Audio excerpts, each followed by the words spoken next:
British coach Peter বাটলারকে boycott করে চলছিলেন 18 নারী footballer. অবশেষে আজ তার অধীনে 13 জন অনুশীলন করেছেন।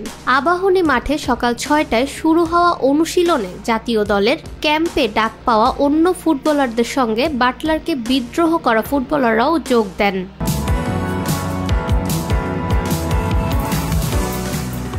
সাবিনা, সুমাইয়া, ঋতুপর্ণা ও মনিকা ভুটানের নারী লীগ খেলতে গেছেন। এছাড়া আন্দোলন করা বাকি 13 জনই আজ বাটলারের অধীনে অনুশীলন করেছেন।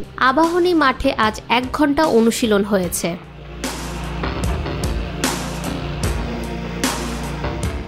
ব্রিটিশ কোচ বাটলারের সঙ্গে সিনিয়র ফুটবলারদের দূরত্ব চলছিল। নেপালের কাঠমান্ডুতে সেই দূরত্ব চরমে পৌঁছায়। সাব চ্যাম্পিয়ন্স হলেও সাবিনারা কোচ বাটলারকে গ্রহণ করতে পারেননি। তাদের সঙ্গে আলোচনা ও সমস্যার সমাধান না করেই ফেডারেশন বাটলারের সঙ্গে চুক্তি নবায়ন করে। পুনরায় বাটলার দায়িত্ব পালনে জানুয়ারির শেষ সপ্তাহে আসলে 18 নারী ফুটবলার বয়কট করেন এবং বাটলারের কোচ থাকলে ফুটবল ছাড়ার ঘোষণা দেন।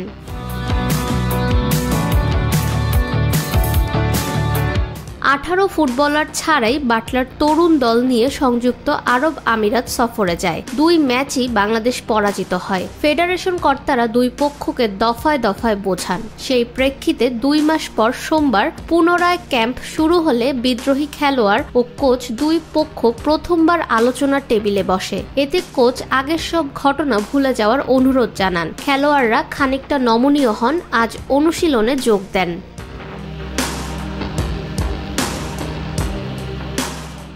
জুনের শেষ সপ্তাহে এশিয়ান কাপ বাছাই। সেই বাছাইয়ের লক্ষ্যে গত পরশু থেকে ক্যাম্প শুরু হয়েছে।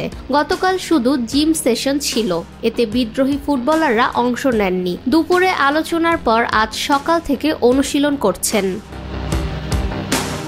ফাহমিদা বিনতে আনোয়ার, নিরপেক্ষ নিউজ ডেস্ক, ঢাকা।